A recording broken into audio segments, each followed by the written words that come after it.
The new infrastructure plan will include $200 billion in direct federal funds. These funds will be used to leverage $1 trillion in infrastructure investments over the next 10 years. $1 trillion. That was Transportation Secretary Elaine Chao, who says we'll see President Trump's infrastructure plan in the next several weeks. Andy Puzder joins us now. He is the former CEO of CKE Restaurants. Andy, great to see you. Good to be here, Ashley. Thanks. How does business get on board with all this? How many jobs are we talking about here when we talk about, you know, improving and adding on to the infrastructure?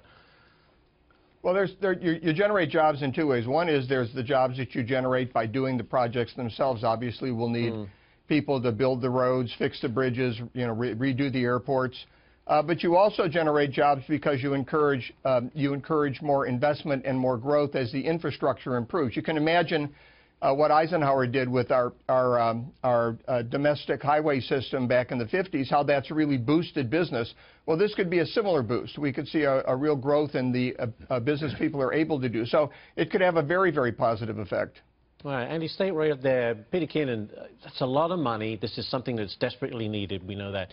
Huge boost to the economy, right? Yes, I agree totally with Andy. This is a force multiplier, and what you really want to do is make sure that you're bringing business along. I think it would be a mistake for the government to say, we're going to borrow all the money ourselves, we're going to build it all ourselves, and we'll charge the people who use it themselves. I think what you need to have is much more of an I would say an integrated approach where business may even own some parts of it outright. So the toll roll may be owned by a business itself rather than the government as a sort of a franchisor. Because there are ways that you can get other people's money to invest alongside the government if they believe in what Andy's talking about, which is this force multiplier effect. And that's how, now, one of the things that strikes me too is the absolute size. $1 trillion is fantastic over 10 years. But just to put it in context, you brought up China before. Last year, China spent $1 trillion on its infrastructure, and the year before that, $1 trillion on it, and the year before that. So we're in a global poker game, and I honestly think we must do this. $1 trillion is the ante. Everybody agrees.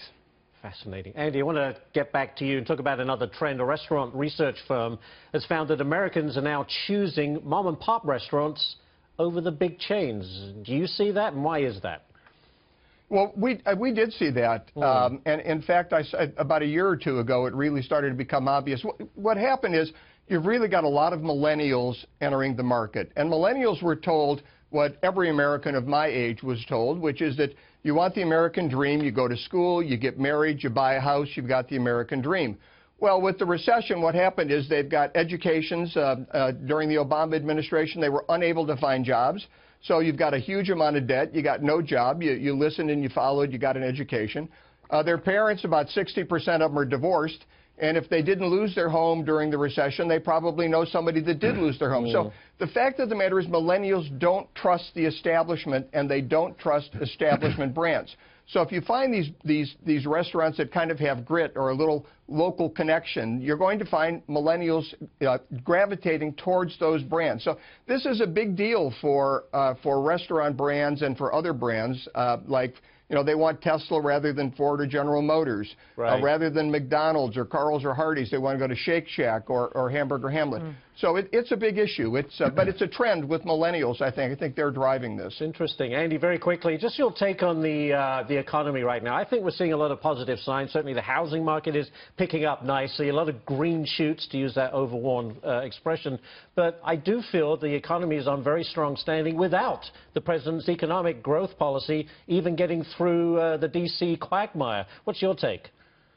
Well, there are, and I'll give you some numbers that you'll only hear on Barney and Company. Why they're not covered more broadly, I don't know. But with the optimism in business out there and with the deregulation that we've already seen, if you look at February, March, and April of 2016, under President Obama, we lost 15,000 people employed. 15,000 fewer people were working. Under President Obama, under President Trump in 2017, for that same period, 682,000 more people are working. If you look at people that are unemployed, during that February, March, April period last year, the number of people unemployed increased by 65,000. This year, it's down 472,000 under President Trump. We've got 60.2% of the population is working.